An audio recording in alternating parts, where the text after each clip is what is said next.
Hello, friends, and welcome to Be a Powerhouse Presenter. This is our third installment in this series, and today we're going to be focusing on how to expand both your presence and your content, and we're going to be doing it through the lens of personal coaching. In this way, you can get a sense of how a coach thinks and the kind of information that they might be able to give to you. Some of the information is going to be a little more on the universal side. So if you are watching this recording, there's going to be stuff that you can learn and apply to your own process. Some of it is going to be uniquely geared towards the person that I'm going to be working with, which I will introduce you to in just a moment. Now, I have a favor to ask. It's going to be really easy to sit back in your chair and watch, isn't it?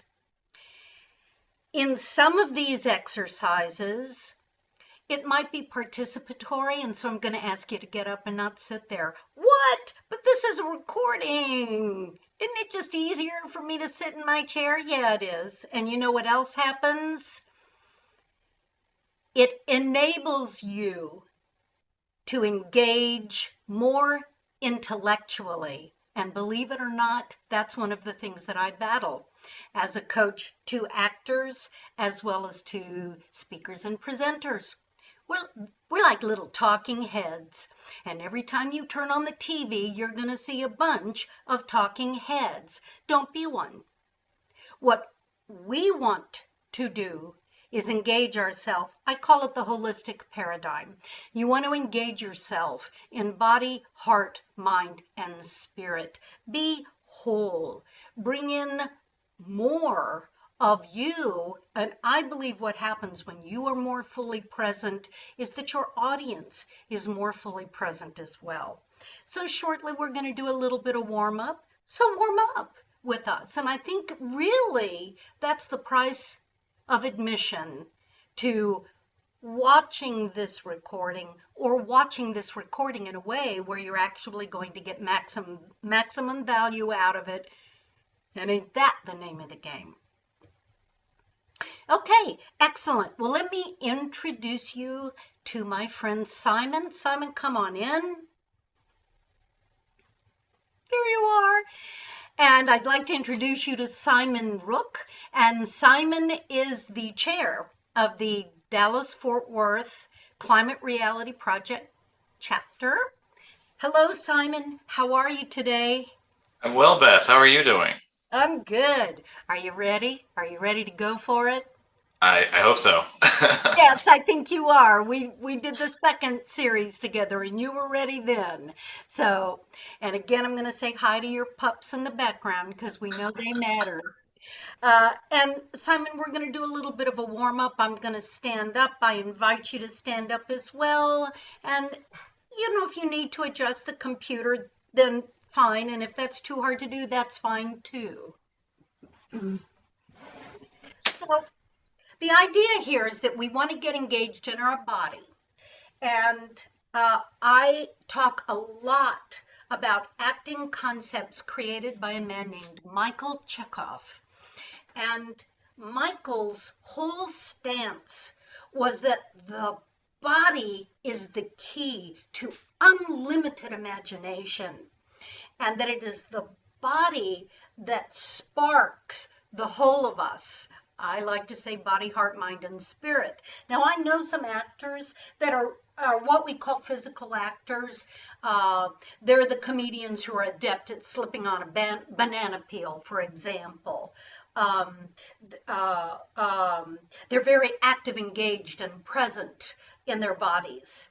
Um, Obviously clowns and mimes are, but there's other actors doing shows that are, you know who else in a contemporary, oh, uh, the actor from Friends who just passed away. And I'm Matthew blanking. Perry. What was his name again? Matthew Perry. Yes, thank you. Matthew Perry was very, very physical. You knew what he was thinking up here because of what his body was doing. So, not all of us as actors are that way. Not all of us as speakers are that way. So, this is technique specifically for us to use when we are at home working on our material. The body will remember it so that even when it's time for you to do your production, when you're standing in front of the microphone or the group of people that you're going to be talking to, the body is still going to remember the awareness. If you sit and think, you are taking, and obviously not you specifically, Simon, us, me, all of us, um, we minimize the vast expanse of us for one small part. Again, we want to get as much of the goodies as possible. So just standing, just shake a leg, shake your arms. This is the easiest. In skits about actors, you see us doing this all the time, right? Whoosh, whoosh, we'll say, right? Good, good. And I like to rotate my ankles and really put my focus on the feet. The feet are our grounding. And if we get nervous, focusing on the feet can really help. It brings the energy down. Well, we've done that with the ankle, so let's do that with the wrist as well. Nice and easy, right? Easy movement. And now focus on the head if you would. Imagine that spot where the top of the spine meets the inside of the skull. And from there, just allow the chin to go forward just a little bit. And rotate. So we're really just rotating with more, it feels to me like the middle to upper part of my head. Oh, and I can feel my shoulders go, oh, I don't need to be holding on to that tension. I don't need to be up touching her earlobes. And you can expand that so that more of the neck and the head is moving. And I think the name of the game here with the neck is gentle. Necks are amazing. Heads are heavy. And they hold all of that up. So you don't want to just be gentle with it. You don't want to hurt too much. And now we're just going to bring shoulders up, whoop, like an elevator. Whoop. Now allow them to gently nestle down. And now like an elevator going down, go ahead and press those shoulders down a little bit. And relax. And again, notice after we do any of these exercises how you feel, how your body feels. So much about developing this actor eye to our instrument is about observation. It's about being able to focus on what's happening inside of you and then, of course, being able to articulate it. Good. Excellent. Okay. Now, here I'm going to bring in a Michael Chekhov. Let's warm up the imagination. And for this, I want you to bring your hands together and imagine your whole body energy. It's what we call contracting. That's not a negative thing. It's like a seed, right? The seed of a plant. It's all contracted. The plant is in there, right? And you can feel it in your knees and in your torso and in your legs, just pulling that energy in, right? And now, and take a breath. And on the exhale, expand. Woo-ha. Expand, expand from the fingertips out. Expand the toes. That sense of expansion in the torso and in the legs. And I want you to breathe in this sense of expansion and breathe it out. Excellent, excellent. And now come back to what we call actors neutral, right? So it's neither expansive nor contractive. Let me give you another example of a contraction and expansion. It's the breath. When we breathe in, we expand, right? The diaphragm expands. And do go ahead and be focusing on your breath while I'm talking here. Breathing in, expanding, and breathing out. So that's contractive. There's a relationship between sugar and salt that is also expanding and contracting, right? And the body keeps all of these balanced, or tries hard to.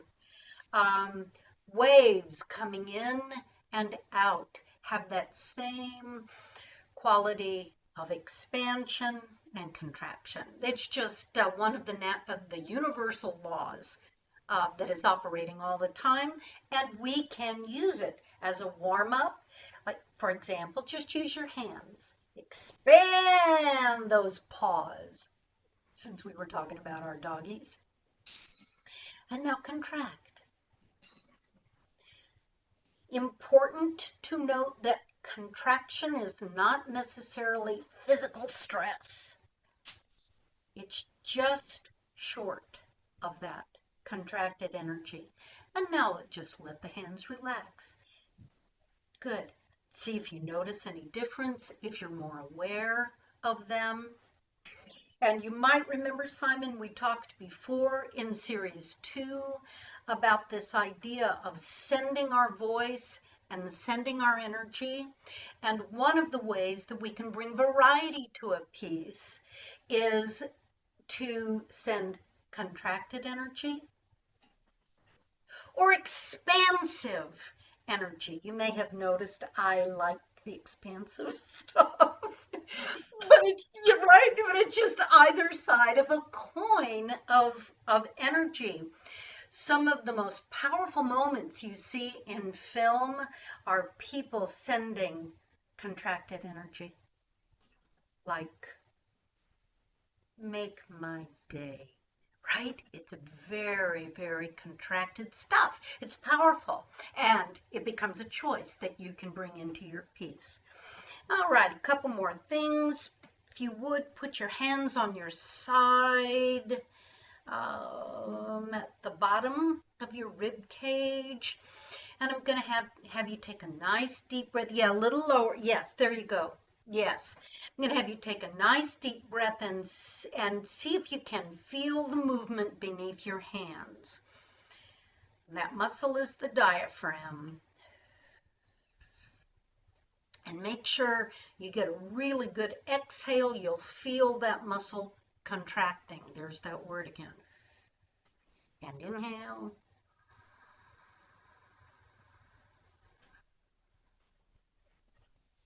Good. And while you're doing that, I'm going to add lengthen the spine. So you're not leaning forwards or backwards, but the spine is straight. It's elongated. Good, good. How's that breathing feel, Simon? It's good. Yeah, and it feels low? It feels like you're breathing low? Yep. Yes, good. Excellent. Perfect. Because the first thing that happens when we get stressed, and most of us are carrying a level of stress almost all the time that we're only meant to do periodically. Like, you know, the lion comes in the forest and you've got to do that fight or flight thing. I heard decades ago, a couple of decades ago, that just the sound of street traffic is, I don't know how many times louder than what it should be for our ears. So we're inundated. We all know that. But the first thing that happens when we're inundated is the breath comes up here. And if fight or flight, what happens? Right? And it's directly related to stress. Nothing wrong with it. But again, it's not normal. And so we want to balance that out with the deeper breaths. We want to develop our ability to take a deep breath, since it is breath, we learned this in the last class, that makes sound, right? And also, we want to learn how to do it so that you can consciously use it when you're in a state of stress. So you see those lights go on behind you when you're driving and you know you're about to be pulled over. It's stressful, right? You can consciously say, whoops, I better do some deep breathing. And you can also do some of the deep breathing before you go in and do a performance. And again, breath is the great connector. So it connects the body, the heart, the mind, and the spirit. And this is why we talk so much about breath. Okay, good. One more thing we're going to do, Simon, and then we'll move into the good stuff. I'm just doing a little shake out here. You know how your dogs will come in from being outside and they'll shake a leg, right? I love doing it. Thank you, dogs, for teaching me. Good, good. And now the other thing that we're going to do, and in the class we did last time, I had everybody mute themselves. Well, we're not going to mute ourselves now. We want to get used to the idea of the power of our voice and our sound and not becoming self-conscious, right? Oops, I'm speaking. Because I got to tell you, when you're on stage or when you're at the podium, you cannot hide, baby. And you are there to be heard. That's what an auditorium is. It's the hearing place. Auditorium, right? It's where we come to hear each other. Theater, by the way, the root word is sing. So theater is the seeing place. Isn't that interesting? So It is, yeah. yeah, yeah. Those ancient Greeks knew what they were talking about. Okay, so to warm up the voice, we're going to start, you might remember this, with the light, high. No, actually, I take that back. We're going to start with just a sigh. I will start, and then Simon, just come on in whenever you're ready. And because of Zoom, it'll record me sighing. Then it will record you. That's okay. We'll let Zoom do its thing. The idea here is light, ease, easy, effortless sound. And so we call it a sigh, right? That will not necessarily be your pitch. So let me hear you sigh a couple times. Oops, let me hear it again, Simon. I need to move closer to the microphone for this. Hold on. Okay, yes, thank you. I'm rearranging my office again. Yes, good.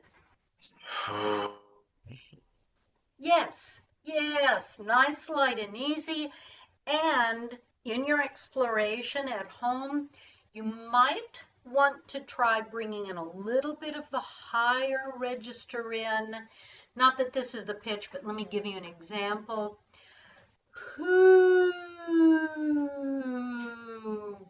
What that does is lift the soft palate. Ooh, ooh. In fact, that's what I'm going to have you do. I want you to think ooh, ooh. Take a breath and give me an ooh sound. Ooh. Yes, yes, yes, yes. Did you hear that automatically went up? That's good. There might be a little tension in here. We'll take a listen for that in a little bit. Oh, there's tension.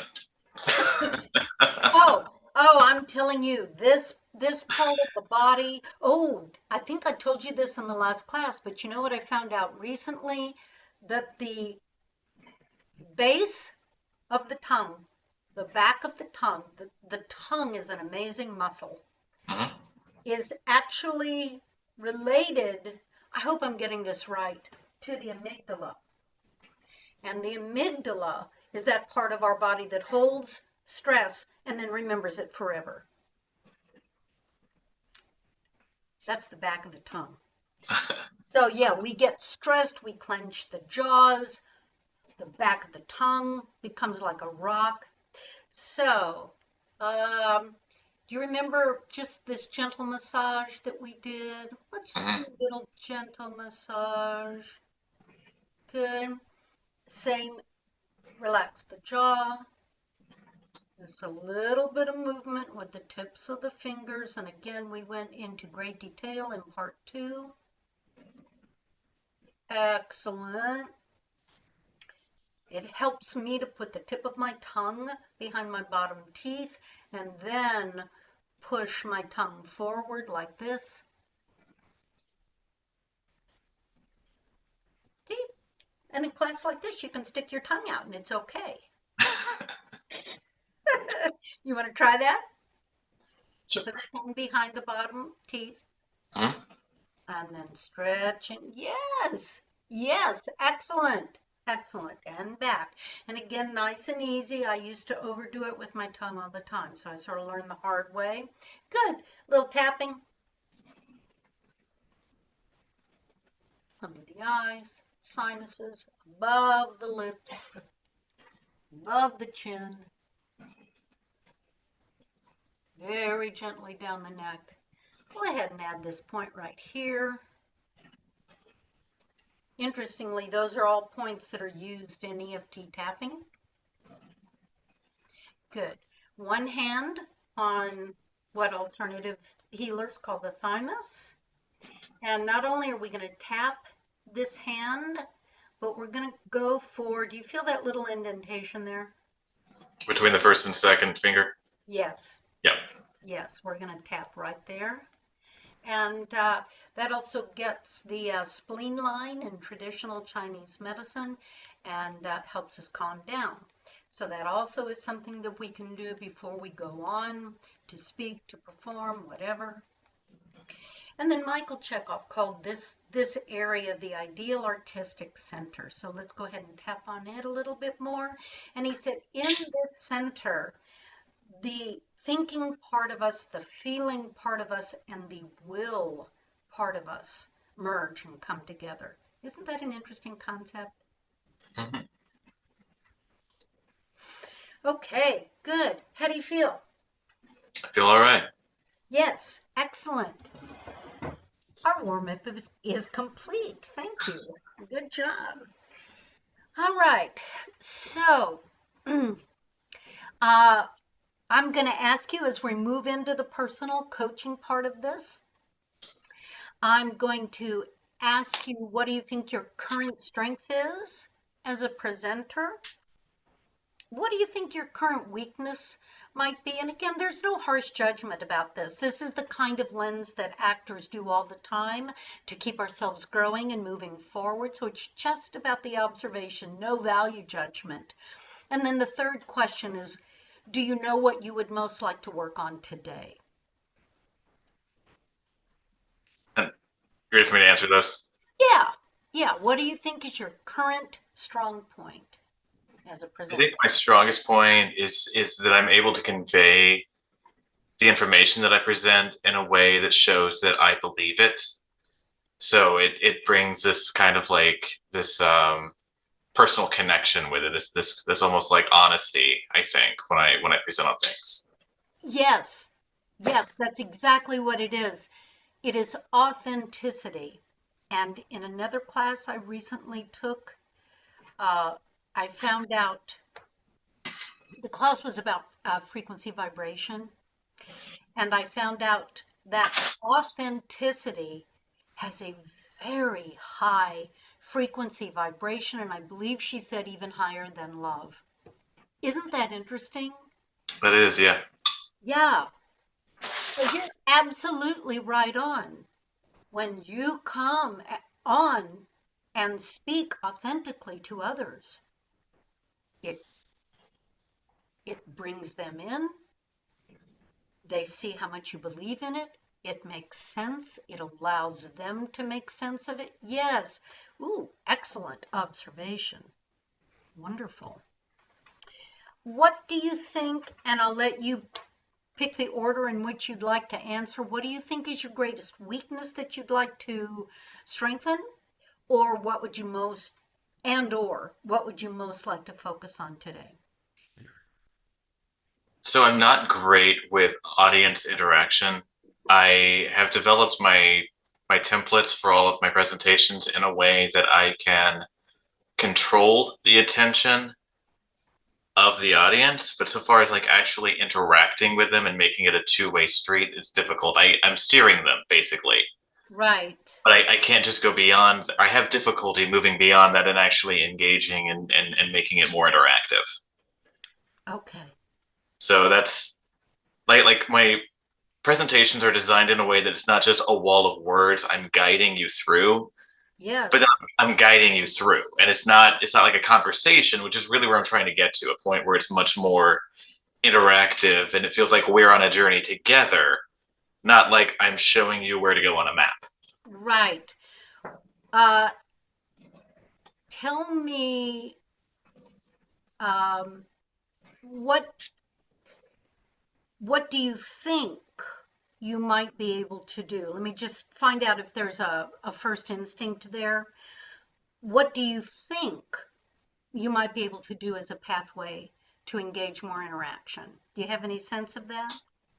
I have a sense right now that what I deal with is limited bandwidth, like presenting, maintaining the resonance that I go for in my voice, remembering what's on my slides, and then interpreting the what I'm getting from the audience. It's too many things. It's so much. It's so much. That is the cosmic joke. When people don't realize that when you're performing and or speaking, man, you've got so many tabs on your personal computer Yeah. on, and I'm not talking about a hard drive device. There is so much going on. Um, okay, well let me give you something I was taught a couple of years ago, and let's see what your reaction is to that. So, so one of my teachers taught that the best way of getting audience interaction is question asking and open-ended questions as opposed to yes or no. Now, the trick is you have to do that at a point in the presentation where you can actually do that and not be moving on to the next thing, right? The worst thing in the world would be to ask, uh, how many of you here, let me give you two examples. How many of you have ever experienced blah, blah, blah? And then you're going to get some amount of hands going up. Then you can ask a more specific question. Tell me, how did that make you feel when blah, blah happened, right? But you have to have the space to be able to hear some answers, or else they will feel silenced, and we don't want to do that, right? Okay, so I want you to consider, and this is a bigger picture, Simon. This is something that you'll be thinking about as you're working on your pieces. Where in the pieces can you bring in uh, open-ended questions to involve the audience? And of course, the other thing is that when they respond, then we have to be active listeners and acknowledge. Have you ever been in an audience of a speaker and they have asked a question and you've answered it and then they've said, actually, I disagree, or that's not true, or something? Woo! Doors down, stopper city. So again, uh, I would suggest that you look at your piece from the perspective of what will deepen a personal experience for the audience, what will bring forth perhaps common experience, and if not common, the difference experience is just as valuable, right? And what will move you forward. So, for example, you've just asked a question, and someone might say, I'm making all of this up, Simon, but someone might say, I get frustrated because of political systems that don't allow for change. That's if you have worded the question right, you can word it to expand the potential of getting the kinds of responses that you're looking for, which will then allow you to say, yes, exactly, exactly. In fact, I have a slide about what you just said. Now that person is going to feel very special because they've been heard. That person is going to feel like I am a part of what this dude's talking about. Right? And if they don't give you the answer that you're looking for, not the right answer, but the directional answer that you're looking for, then you have an opportunity to say, thank you so much. Thank you for all of those. I have another one I'd like to share. And all of it. Do you feel the sense of moving forward with that? Yep. Yes. Okay, good. So, here's what I'm going to recommend, Simon. I'm going to make me visually go away and give you the whole stage, as it were, and give you an opportunity to just do a piece from your presentation. And Okay. as I had said earlier, I will be taking some notes, which is a good thing, not a bad thing. Not that you're visually going to see me doing it, but coaches will do that. And then we'll go from there. How does that sound? It's good. Okay. All right. I will go away. Okay. I Oh, am just rearranging my windows so I can pretend that I'm making eye contact with the camera. yes, yes, good. There. Tell me what you see. Do you see me too, or just you? No, it just says your name at this point. Okay. Let me see if I can pin you. And for those watching, yeah, this is just the tech part of it all.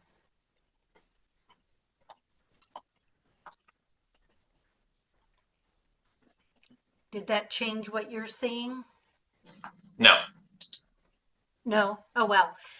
Okay. From my end, uh, uh, Zoom records what I am seeing, and I'm seeing just you, Okay.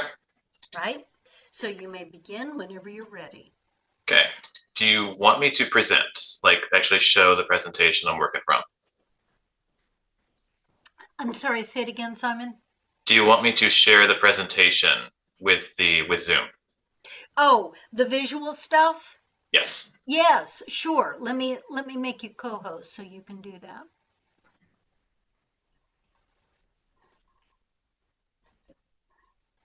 Oops, I think I need to unpin you first.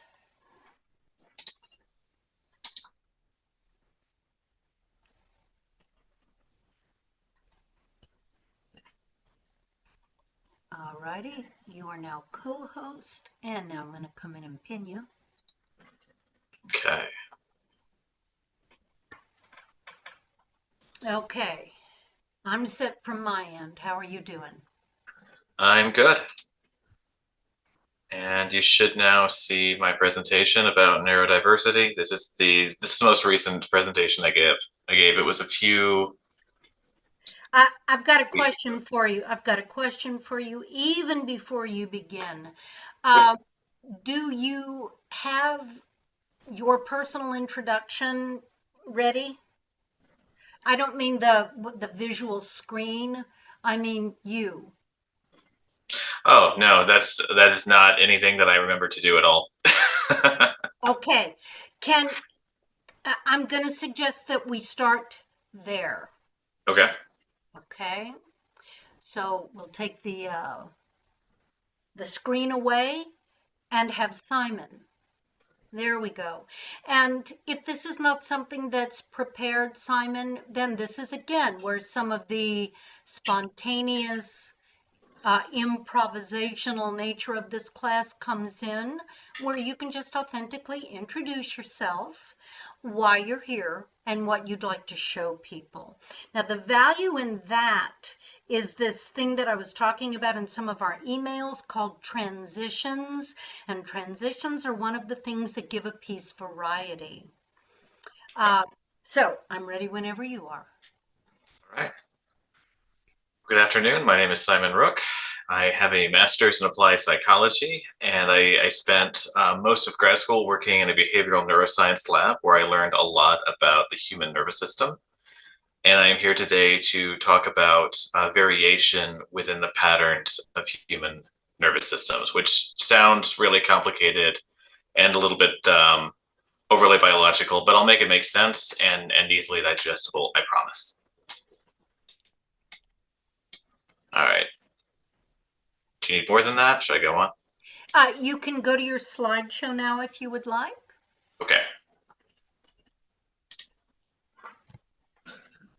All right, so today I'll be talking about neurodiversity and inclusive spaces, because the environment that we put the human organism into really does matter, as we're going to see, especially if you are not neurotypical. Now, I'll begin by talking about what exactly these terms mean. So neurodiversity refers to the spectrum of possible manifestations of the human nervous system. And there are a lot of different terms that are associated with neurodiversity. We have neurominority, neurodivergent, neuroatypical, and neurotypical is the term that we use when we talk about people who fall in the very normative range, the most typical manifestations of the human nervous system. For the purposes of this presentation, I'm going to focus on one neurodiverse individual who we will call Alex. And Alex is going to come back in a moment after we talk about what exactly neurodiversity means. Give me 1 second. I actually can't see part of the screen because of my Zoom menu. There we go. Okay. So let's talk about classifications of neurodiversity. We have applied, clinical, and acquired neurodiversity. Applied neurodiversity refers to conditions in which it's really only evident when you are actively trying to perform a task. For example, dyslexia is something that we're all very familiar with. That is a form of applied neurodiversity, and it's an issue with transitioning written word into the phonetic counterparts inside of your brain. It's a variation in the way that the brain processes this information. It's very similar also to dyscalculia, which is kind of like dyslexia, but with math and numbers. Clinical neurodiversity is something that is much more readily available in the mainstream media that you're going to hear about. It's things like autism, ADHD, Asperger's. These are conditions that people are born with, and these are going to be things that are just the way that somebody is, the way that they've always been, in fact. And then we have acquired neurodiversity, and this is when the brain changes how it's regulating the nervous system due to events that the human experiences. Things like PTSD and Alzheimer's are examples of acquired neurodiversity. So without giving out too much personal information, I will say that our friend Alex belongs to the clinical category of neurodiversity. So what does this mean? So our nervous system is really the way that we interact with the world. If you strip away everything that is not the nervous system in the human body, you're going to be left with a brain and something like a lot of tentacle strands coming off of that. And these tentacles are our nervous system. They interpret cues from the environment. They tell us what we're feeling, touch, temperature, things like that. And then they control our muscle movements and our nervous system. They regulate our body, our heart rate, our our blood pressure, everything. And it's our nervous system is designed in a way, or it operates in a way that it's a constant two-way communication between our body and the environment that we're in. And when you are neurodiverse, you have sometimes some issues with the environment, such as sensory overload, where unexpected changes in sensory experience can overwhelm you, and you have difficulty processing that information. Light sensitivity, where very direct, very bright lights might impact your ability to focus on anything else. You might have gone to Alex's house before and see that they have all of the overhead lights off. And if you turn them on, they just kind of stare at you like you've done something horrific, because you've created this giant, overpowering beacon that just distracts their ability to regulate themselves and understand their environment. Sound sensitivity, very loud, very sudden noises tend to disrupt focus and regulation. And then wayfinding. If you go into a shopping mall that's like one of the very early shopping malls that doesn't have skylights everywhere, and maybe you can't see which direction you're going, or if you're in a very large auditorium, you might lose track of where you are related to the outside, the entrance, the exit, any safe spaces. And these can be very overwhelming for somebody who is neurodiverse.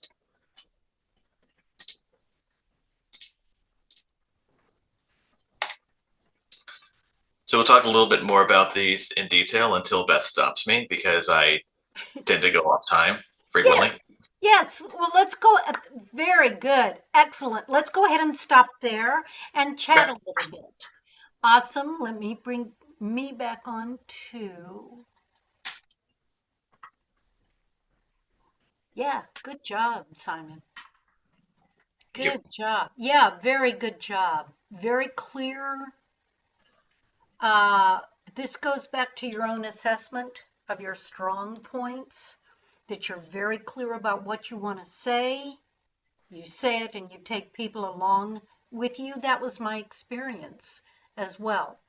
I had never seen that before. I was engaged. I was learning. Excellent. Excellent. So now the question becomes, how can we expand that? You've got that. It is your strength, right? I always like to identify a person's strengths. That is the thing. That's our default. Mhm.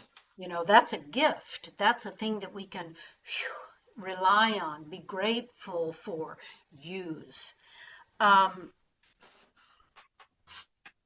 yeah, good, excellent. And the slides were also very clear. So good, good job. So, I sort of had you do a little improv with your introduction there at the beginning, but let's talk about introductions. Okay. Um, so again, here's some food for thought. So introductions provide a couple of things. They tell us who you are, and even in the improvisation that you just did, you were very clear about telling us, this is who I am, this is what I've studied, this is what I'm about to do. Good.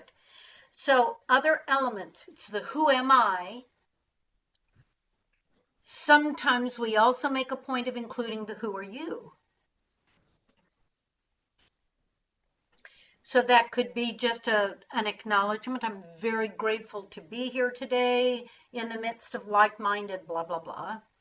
Or learning about this material was one of the most meaningful things that I've ever done. I'm so grateful to be here talking to students who are also on that journey, right? And this is part of the interactive thing, right? Even though they're not going to be answering you, you are bringing something in them forward. Does that make sense? Yes, you're basically establishing that you are in the same space and have similarities, and you're encouraging them to identify with you rather than just hear you talk about yourself. Yes, exactly. Exactly. And someone was asking me the other day, how much do we talk about ourselves in an intro? And, of course, that depends. Um, uh, and because we always want to streamline the idea becomes, uh, what is it about me that I can share that sets the stage for what we're going to be talking about? So in the little book that I wrote, Mhm. that you got a copy of, What I Learned from an Onion, Big Wisdom from Little Things, part of my introduction included a moment when I was a kid where I was lying on the ground underneath a tree and looking up. I could feel the earth on my back, and I could see clouds moving through the limbs of the tree. To this day, that is one of the most significant experiences I've ever had. I was what, 10, 9, maybe 8, maybe I was a kid. And you see how that shaped me as it now I'm an environmentalist, blah blah blah. I mean, if you look at my resume and some of the stuff that I create, it's there. Yeah. So that kind of formative story about why you care about this thing can be very meaningful for the audience. So it's the who am I, us, the speakers.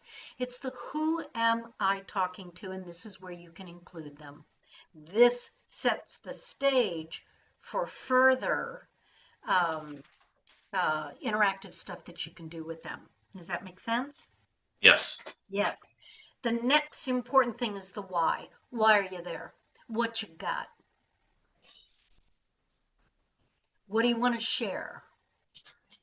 What will be of value to them?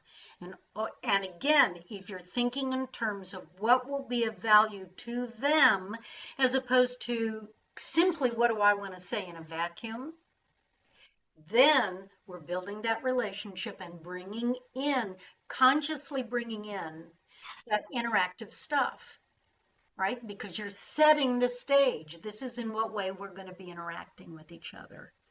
So, do you feel that you focus on all three of those things normally when you do an introduction? I fall short on the connecting with people about the experiences and why we're in the same room together. Okay, there you have it. There you have it. And again, that's going to set the stage for other interaction stuff. Without that in the beginning, you're going to have a harder time getting to interaction stuff, right? You haven't set it up. In film, it's called the establishing shot, right? So if you're watching a film and later in the film, you find the murder weapon down the well, earlier in the film, you're going to meet the well, right? That's Yeah. the establishing shot. You establish those things that all come together.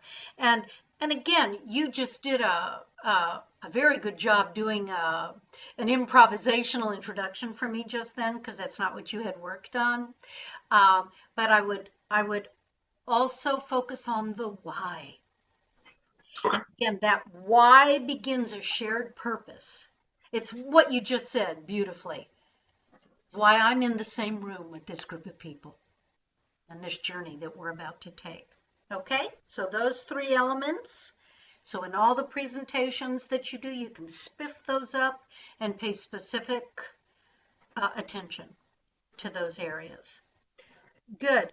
Um, uh, and I know you weren't aware of this, but I want to point it out because we talked so much about voice and vocal variety, or we did in part 2. When you began with your slides and you introduced Alex, Mhm. I know you're not aware of this, but your voice automatically lifted. Right. Let's start with Alex. And that is the kind of thing vocally that does the same thing a slide does visually. It's the setup. And you did it. And I think that one of the reasons that it came so organically for you goes back to what you said, Simon, that your strength is your own clarity about what you're saying. So the Alex character was very intentional. The night the night before I delivered this presentation, I felt that it was garbage because I was just spewing a bunch of facts. Uh, And then I realized that I could go back and add a character, just take out one of the elements as a character, give them a gender ambiguous name, yes. and then bring them along. Yes. Oh, I love that. How, I added Alex like 7 hours. It was like 3 in the morning. It was 7 hours before I was supposed to give the presentation.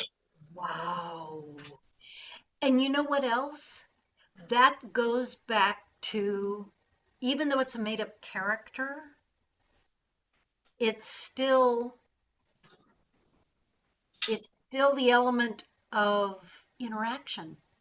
Mm-hmm. You were interacting with Alex, even if Alex was a made up person. And we could all engage with Alex too. Alex was real. Alex was the person. I love that. I love that, Simon. So I think you have found on your own uh, uh, one of the biggest pieces to a successful presentation. Make it about humans. That you, the human, belongs. They, the humans that you're talking to, belong, and the human experience, not just facts. Wow, I love it. Cool. And yeah, and clarity of story. If I have no vocal variety, I'm going to go, all right, I'm going to begin now. Let's start with. When you know the story and where those transitional points are, let's start with the whole transition. So the voice can change.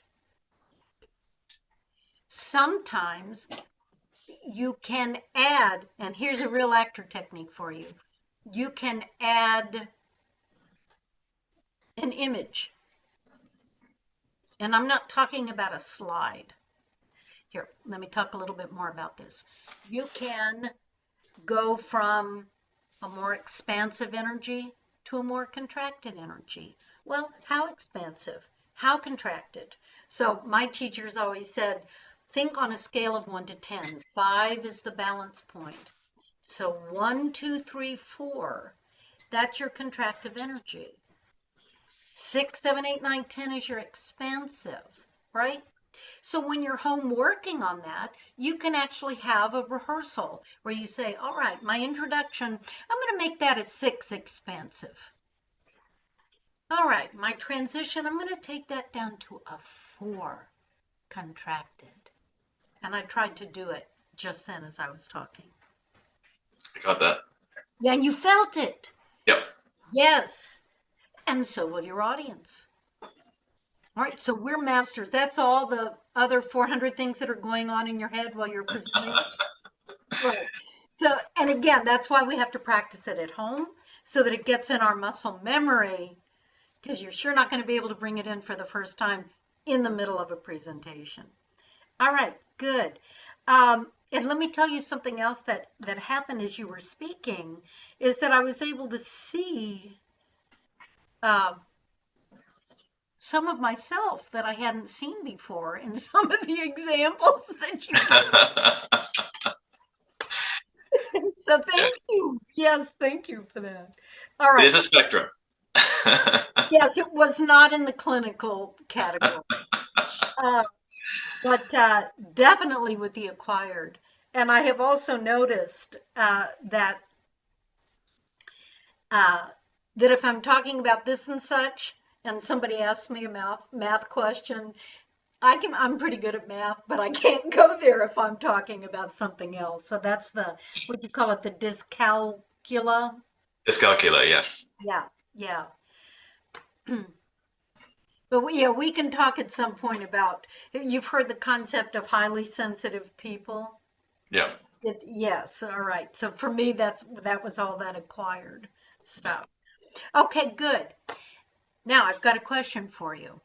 Um, and again, I just want to go back and applaud you for the clarity. So do you see how clearly I was able to talk about those three elements? That's Yes. because of the clarity in your presentation. Okay, I know, right? Nice, right?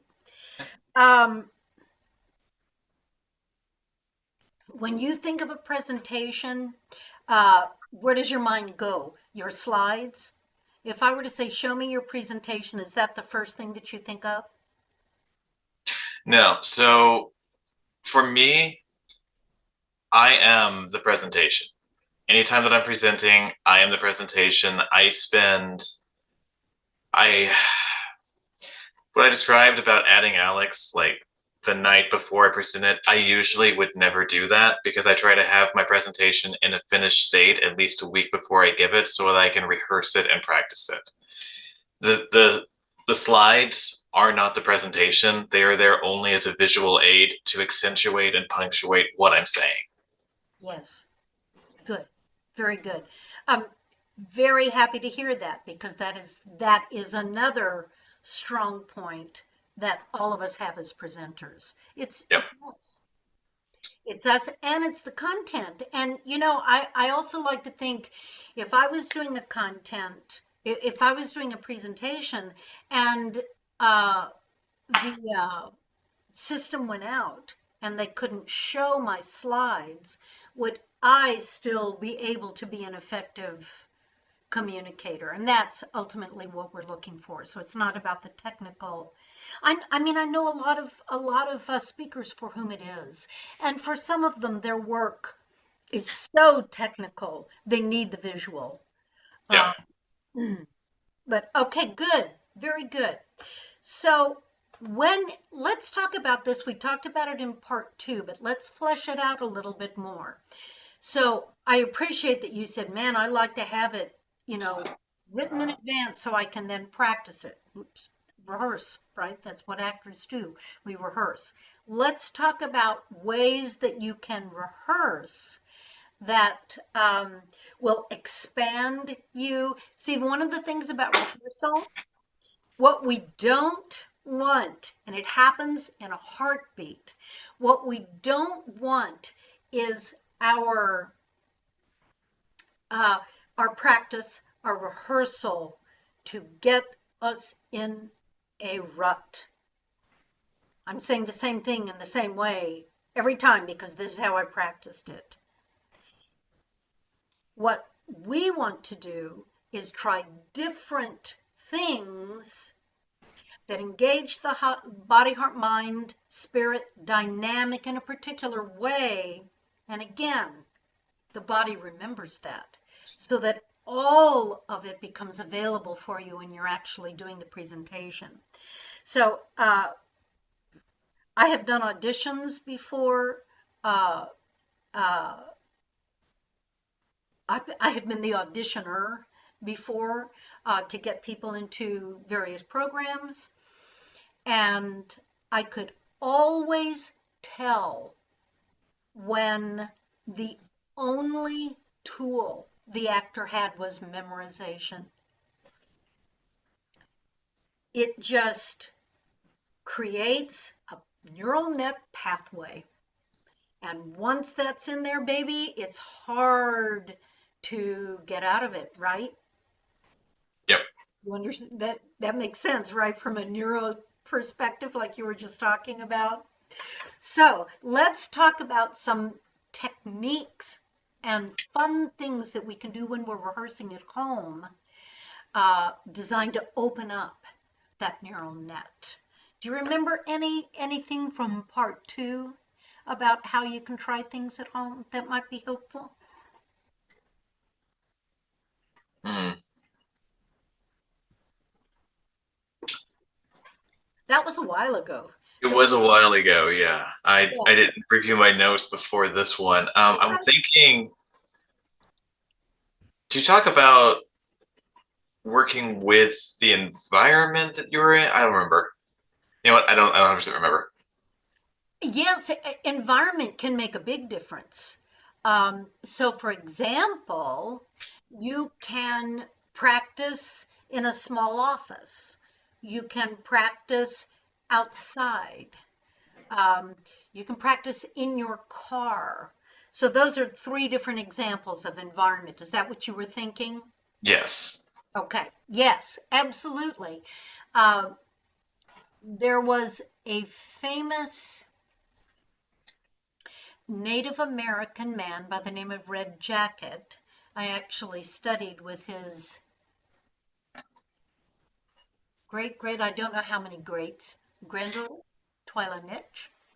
And so this was both back in colonial America. And he knew that he wanted to be a speaker on behalf of the people. And so he practiced, of course, he lived in a very different, environment than we do, but he practiced in front of a waterfall. And it taught him volume and the Yep. flow of the water, he said, was also a teacher for him. He was very well known as a speaker. Isn't that interesting? So yes, all the different environments will make a difference. If you have access to a large auditorium, you might see, like if you were at the university and you had access to an auditorium, that might also give you a sense, especially if it's going to be the size of the space that you're going to be presenting in. So So you can also use this concept of contractive and expansion, and I'll go back to it since we did a warm-up about it. So you can do, for example, your whole speech just focusing on that 1 to 4 range of contracted energy. Let me see if I'm going to do it for you. So you can practice on the 1, 2, 3, 4 range and do your whole speech from that perspective, right? So even just then it makes me think differently, right? I'm not thinking about how I think it ought to sound. I'm not thinking about how it is sounding, which is sort of the kiss of death for us. It's very hard. In fact, let me go ahead and say this for anybody who might be watching in the future, if not for both of us right now. Do not be evaluating how you're doing while you're having a rehearsal. That evaluation is after your rehearsal process. So you go in with a specific, let me try it this way. Do it, baby. Do it. Don't sort of kind of do it. Do it, right? And then afterwards you can ask yourself, what did that do? How did I feel doing it? Did I find that a piece of the material just came to life in a way it never had before? Or this piece felt flat to me, right? That's all that's the benefit that you can glean after a rehearsal. So you can do contractive. Well, good. Your next rehearsal, go expansive, right? So that's that 6 to 10. That's that 6, 7, 8, 9, 10. That range there. Play with it. Play with it, but go for all expansion and don't be afraid of a 10, right? Most of us are. Most of us pull back from that. But again, this is why we rehearse it. It's just you in your room experimenting with something and not staying in that safe zone, right? Uh, so when you're doing really expansive, it may sound like I'd like to introduce you to Alex, right? Which may not be how you'd say it when you're really doing a presentation, but it gets you out of the box. And it also informs you in your, Chekhov calls it a spy back. It's after you work, giving yourself feedback on what you noticed, what you felt. And of course, then that highlights next steps for you. So just doing those 2 rehearsals, you will then be able to say, I really like this part more contracted, right in there, like around a 3. Ooh, I really liked this part where I really let it expand. It really made the point. It was the peak of the presentation.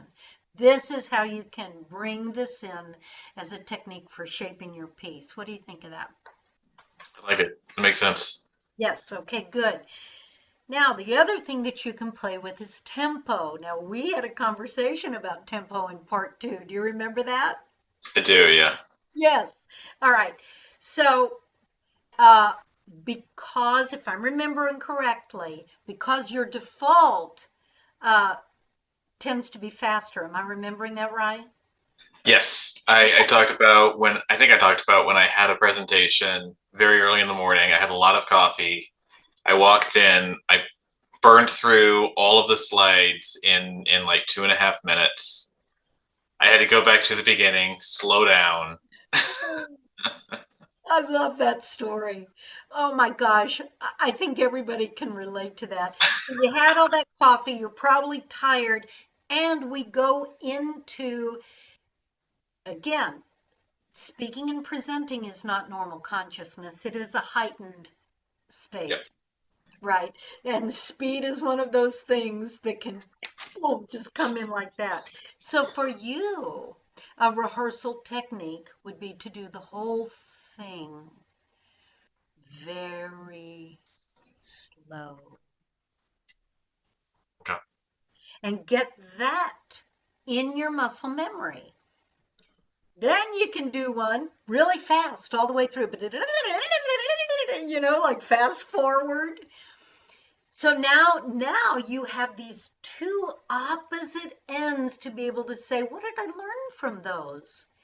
What highlighted when I went faster? What got lost when I went faster? Ooh, this got lost. Well, what is this about? Oh, I see. All right, good. So now we've got rhythm. And your third rehearsal, by the way, will just be a moment to moment, and you can just watch how you now go organically between a slower rhythm and a faster rhythm. Okay? So the first two are definitely exercises. The third, you're putting them together and letting them just come out organically. Make sense? Yes. Yes. So I would also write on your script. This is what actors do. If you've ever seen an actor's script after rehearsal process, it's nothing but scribbles in the margins. Um, so yeah, mark here, slower pace. And again, I don't know what you have in front of you when you're actually doing a presentation, but if you have notes, I'm still an analog girl. I love notes. Right? I love them. I usually have mine on index cards. So you can have on your index card highlighted in a particular color. Slower rhythm, faster rhythm. So again, now you've got expansion and contraction and slower and faster rhythm. If you dole these out, you will avoid sameness. So for example, we all have vocal patterns. There's nothing wrong with it. We do. We have rhythmic patterns in how we walk. Nothing wrong with it. We just all do. Mhm. Same is for how we speak. When we fall in to our vocal patterns, it's it's it becomes monotonous. There's a monotony there. I'm doing it again. I'm doing it again. And what happens is that the ear of the listener starts to go numb. There's nothing new there. And in the pattern, in only relying on patterning our patterns, that's where we can lose our audience. Shucks. And that's where rehearsing in these ways is a buster to our patterns. Yep. Okay, good. I would recommend to you also that, oh, you're going to laugh at this one, Simon, is that you have a rehearsal all to your own with maybe just the dogs around where you do something like singing it. Hello, people. I'd like to introduce you to Alex. Or have a rehearsal where the focus is on as much vocal variety as you can get. Singing usually gets people into that. So So, so if your normal, and you've got a lower voice, we talked about this. So if your normal pattern is to stay here, then again, the vocal variety might make you actually stuck way up here in a rehearsal to open up so that the voice knows that it does not have to be limited to how we normally talk.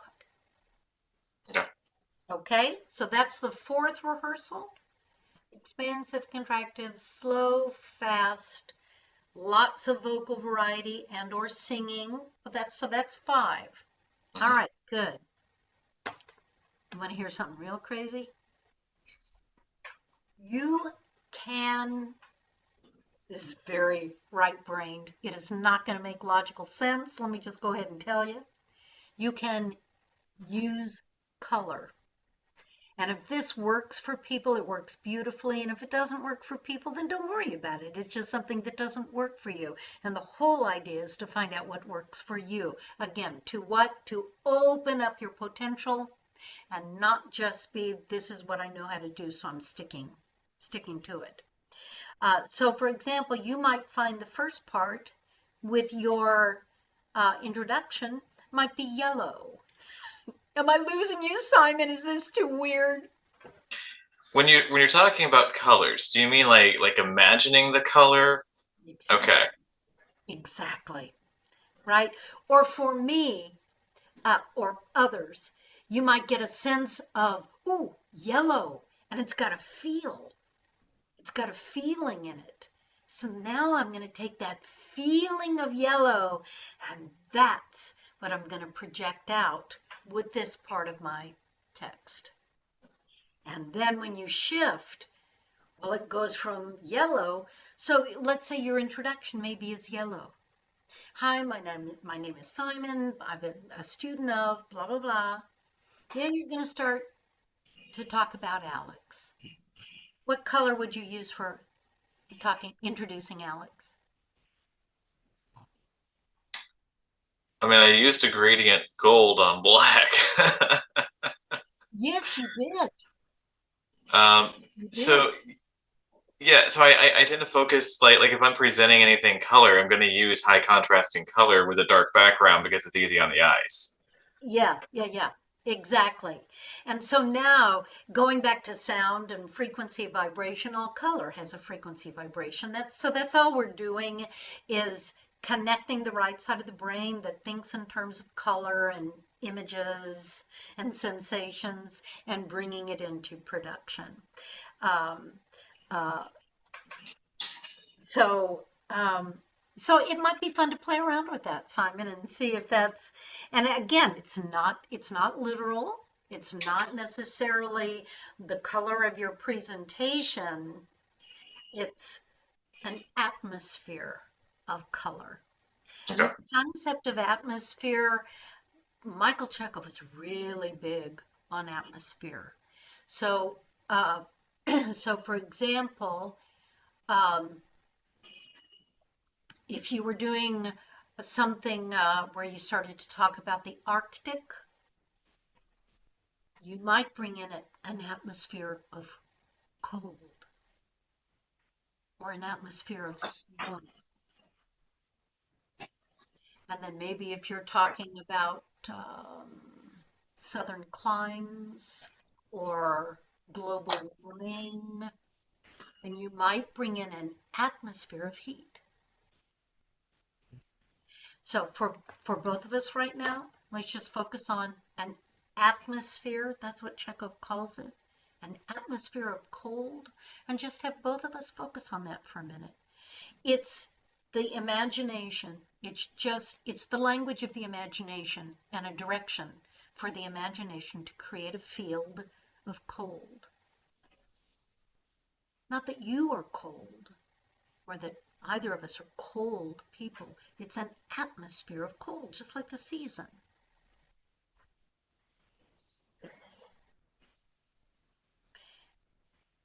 And let me know when you feel that you have that atmosphere. I get what you're saying. Okay, so you're still thinking it? Largely, yes. I'm going to have you do a really unusual experiment with me. All right, here we Okay. go. All right, I'm going to scoot back a little bit in my chair.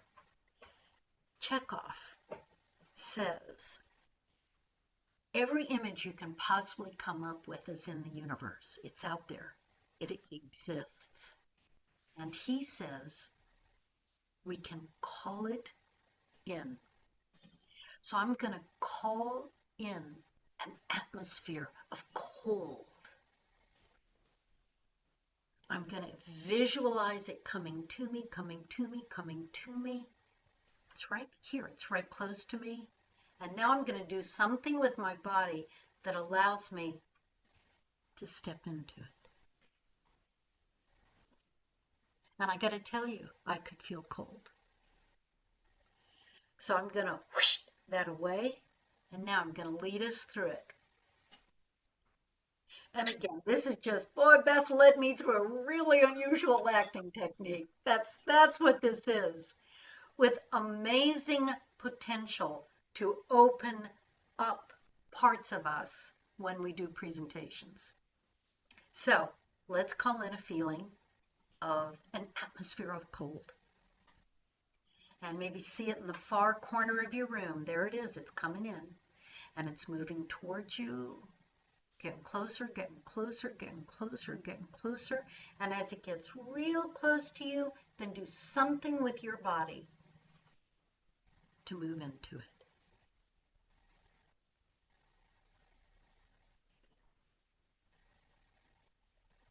It could be your hand that moves into it. If we were actors, we would literally step into it like there was a threshold. And with that sensation of cold, I would now like you to say, hello, my name is Simon Rook. Hello, my name is Simon Rook. Yes, excellent. Hello, my name is Beth Bando.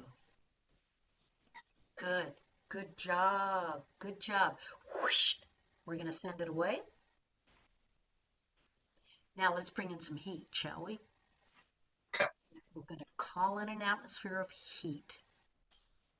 So see it in the corner of your room. There it is. It's already there. It's coming closer. It's coming closer. It's coming closer. And as it gets really close to you, do something in which you physically can enter that field.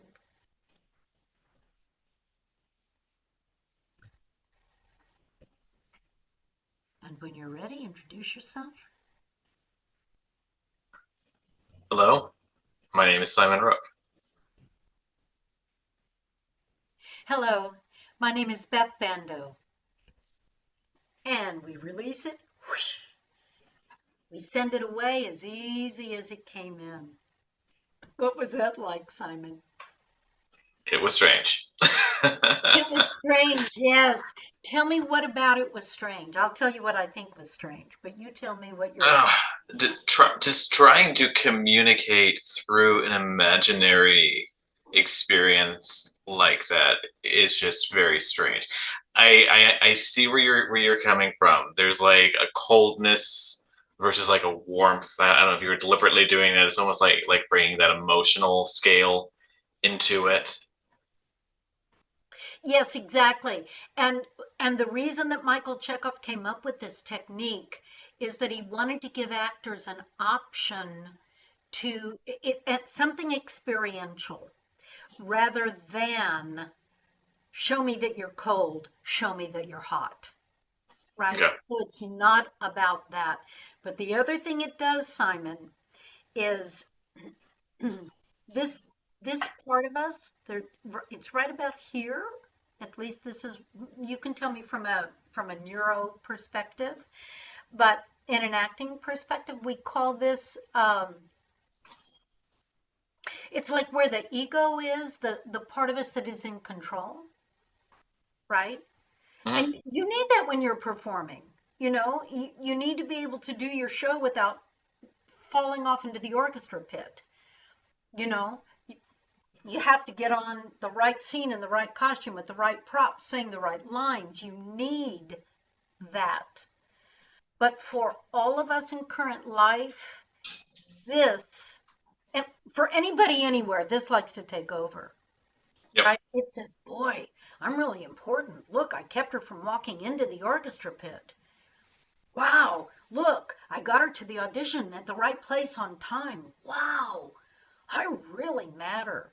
And so a lot of acting techniques are, in fact, about it's not so much moving us away from this, but it's about bringing in other parts of us that are equal focusers that engage us differently. So there's some food for thought for you. Okay, so I think the idea of atmospheres is really interesting for people. And again, we're talking about rehearsal and experiment. And if what you find out after a while is, boy, this doesn't work for me at all, yippee, it doesn't work for you, and now you know. Okay. All right, Simon, what other questions do you have? I'm looking at the clock. We need to wrap up, but what else can we address that would be helpful for you?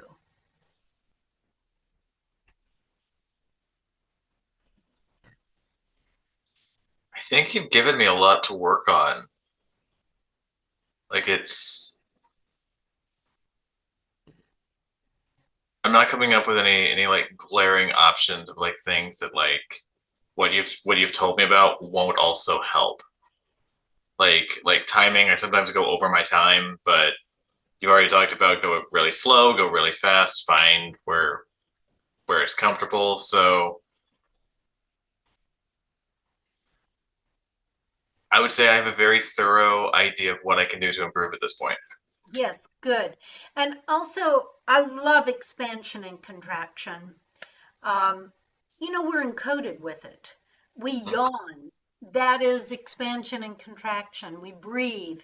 That's expansion and contraction. I mean, literally, it is a physical function that keeps the body working.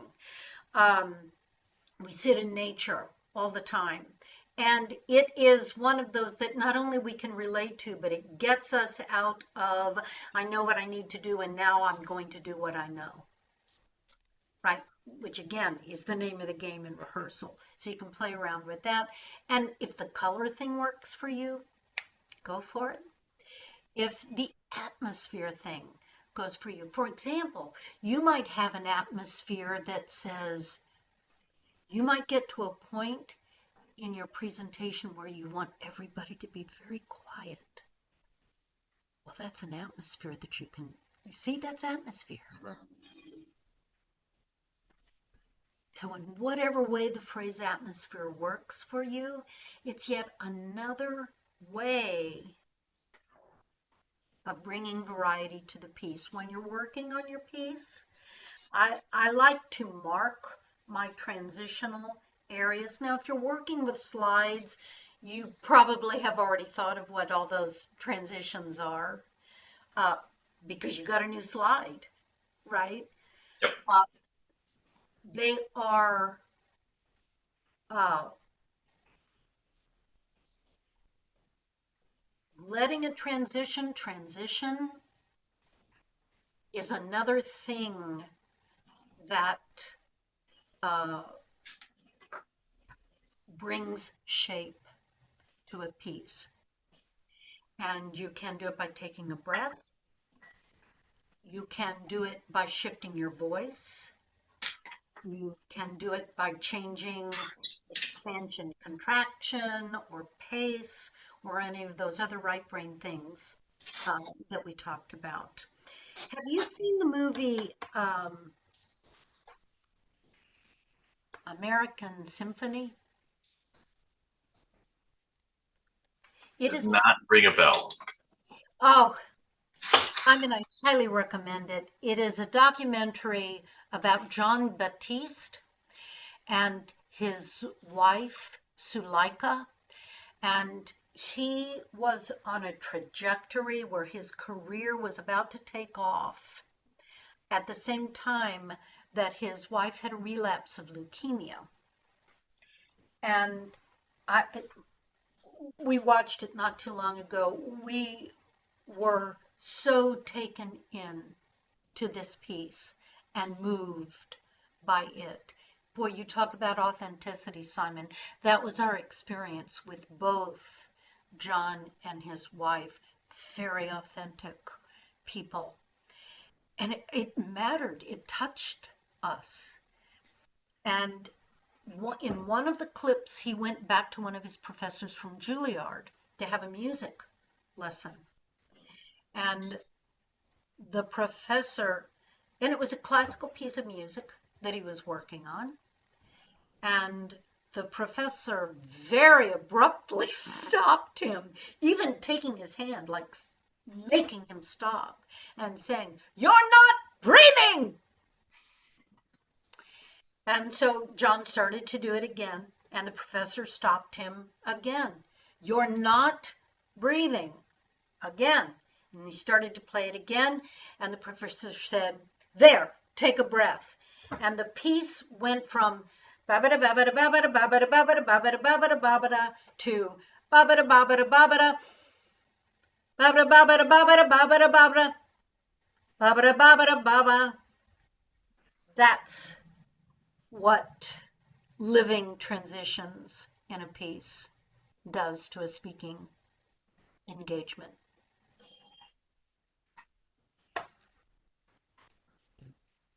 Cool, huh?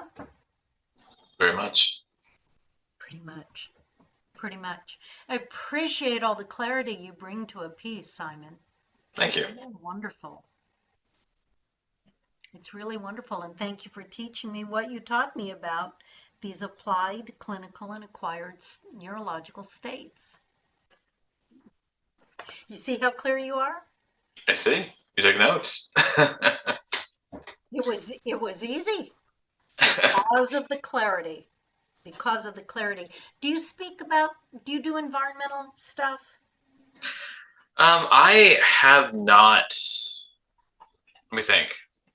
I know I haven't recently. I don't actually know that I've ever done it because when I joined Climate Reality, we were already moving away from that.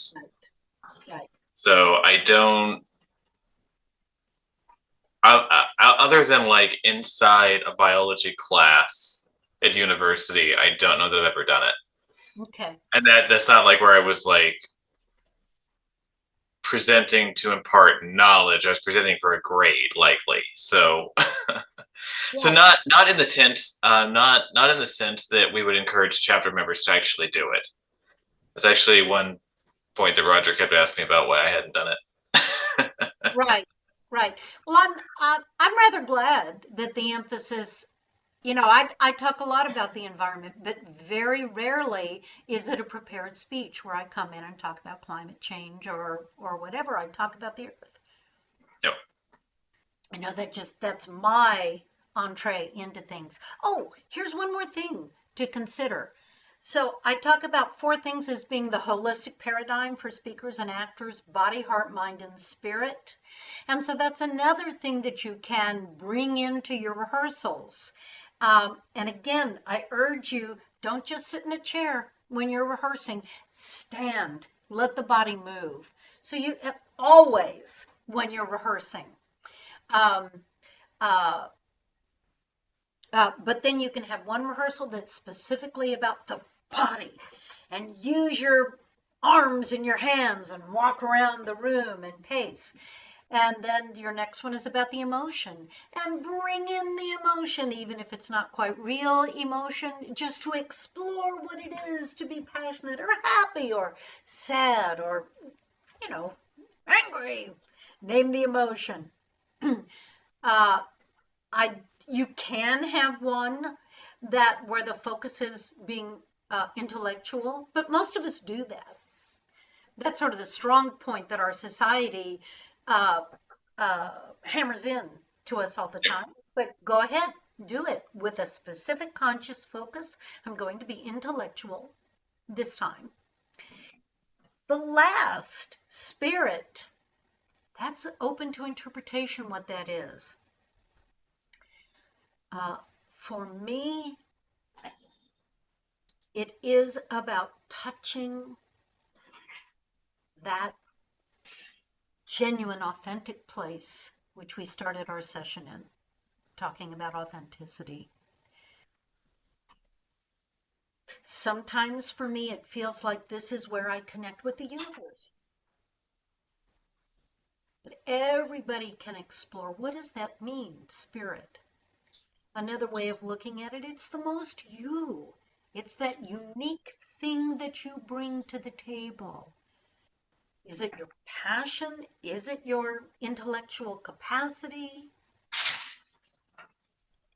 So now we've added one more thing that people can explore with when in rehearsal. And again, I'm going to say one more time, please don't just sit. Get up. Give the body freedom. And with that, Simon, I really enjoyed working with you today. Same. And Thank you. I got a lot out of this. yeah, thank you for being my guinea pig. Doesn't quite sound right. But thank you for being curious and wanting to try some new things. Boy, that makes all the difference in the world. That sense of curiosity, and we need it right now. Everything is changing around us. I agree. The world is changing. Old systems aren't working anymore. So this flexibility that we're talking about, I think is not only a skill in our presentational abilities, but I think it's a good life and survival skill for us all right now. You think so? Absolutely. Yes. Okay. Curiosity is often the difference between creativity and despair. Oh, yes. Yes. And sometimes it's hard to stay hopeful with everything that's going on. And you know, Simon, I just wrote something recently. I think hope, this is something I'm learning from me, it's something I'm fleshing out for me, that hope is rooted into whatever despair that I'm feeling. It's not about a denial from the despair. You know, it, it's it's something so much more well-rounded about accepting everything that is and everything that's going on environmentally, politically, culturally, in any level that you can imagine, telling the truth about it, and then finding ways to be hopeful within that. That's the name of the game for this girl these days. So I'm going to go back to thanking you, Simon. Thank you for being here. Thank you Thank you. for working with me. I Yeah. appreciate it. And as you have questions, holler at me. And anybody who's watching this, if you have questions, you can email me at beth@bethbando.com. That's the best email address for you to use. Or you can find me through the DFW chapter of the Climate Reality Project. Happy to be here. Simon, thank you, my friend. If you will hold on, we'll have another quick chat, and I will stop the recording now. Thank you. All right. Thank you.